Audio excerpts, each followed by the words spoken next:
bonjour à tous mes condisciples de l'excellentissime classe éclaireur Pro-Vérité.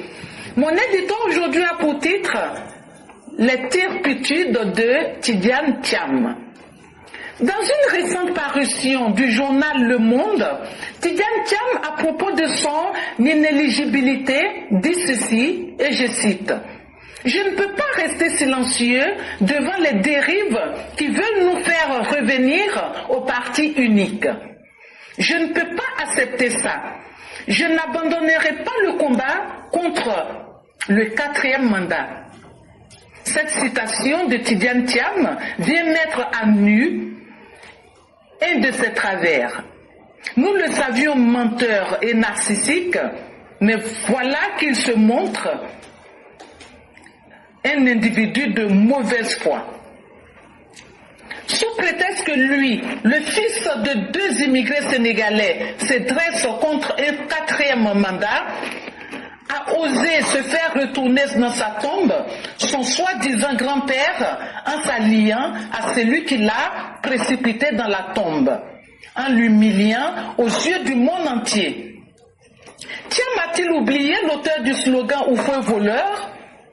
Ainsi donc, rien n'arrête le fils d'Amadou Thiam et de Marie Trousseau dans sa quête du pouvoir d'État. Que justifie son alliance avec Gbagbo, si ce n'est son empressement? Et cet empressement lui joue un nouveau tour chaque jour.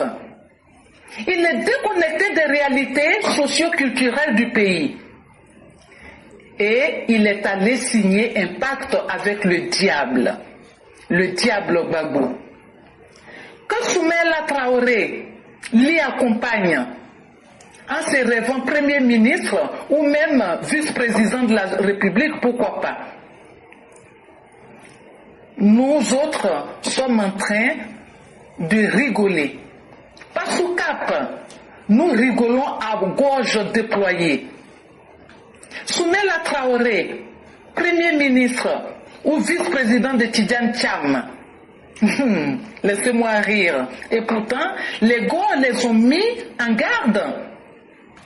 Même si tous les deux sont des produits du système matrilinéaire, il n'en demeure pas moins aux yeux des Gores un Thiam sénégalais et un Traoré Dafi du Burkina Faso. Avec ce cafard, comme on le dit en malinké. En tout cas, dites à Thiam que oui, que son grand-père s'était toujours opposé farouchement au multipartisme. Il avait toujours voulu maintenir la Côte d'Ivoire sous le parti unique. Ce parti unique qui est devenu aujourd'hui le géant au pied d'argile.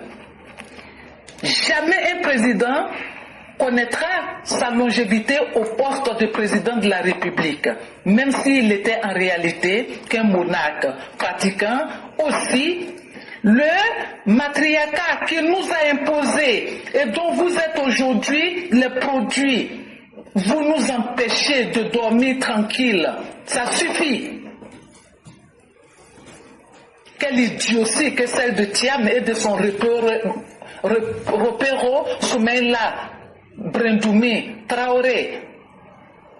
Ça suffit. Merci et à bientôt. Merci à Mère Blanc pour cette mise en garde contre des gens sans projet de vie, des gens qui pensent qu'eux sont mieux que les Ivoiriens. Je parle de Tidjane Thiam, et donc que lui peut tout imposer aux Ivoiriens, et jusqu'à même tomber dans la mauvaise foi. S'il veut vraiment mener le combat contre le 4e mandat, là, celui qui est en train de faire 4e mandat, là, il n'a qu'à venir s'arrêter devant lui. C'est trop facile de parler. Le courage, ça ne s'improvise pas quand on a 1000 lieues.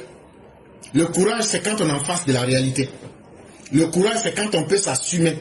Le courage, c'est quand on ne fuit pas pour dire aux autres de se battre et puis attendre les résultats. Mais eux ne peuvent pas parler de 4e mandat. de 1960 à 1993, faites la soustraction. Ce n'était pas, on ne parlait plus de 4e mandat. Qui c'est celui qui voulait qu'il n'y ait pas de multipartisme? Il s'appelle Félix Houphouët-Boigny. Qui a obligé Félix Houphouët-Boigny à signer l'article 7 de la Constitution? C'est Alassane Ouattara. Pour qu'il y ait multipartisme. La réalité est la connue de tous. On connaît le traité de la Baule. On sait les présidents que Mitterrand a appelés pour leur dire: j'ai parlé aux autres, mais vous, en plus des autres, je sais que vous êtes des réfractaires. Il y avait Oumar Bongo, il y avait Félix Houphouët-Boigny. Et il leur a dit: vous serez obligés de le faire. L'histoire est là et on en a déjà parlé.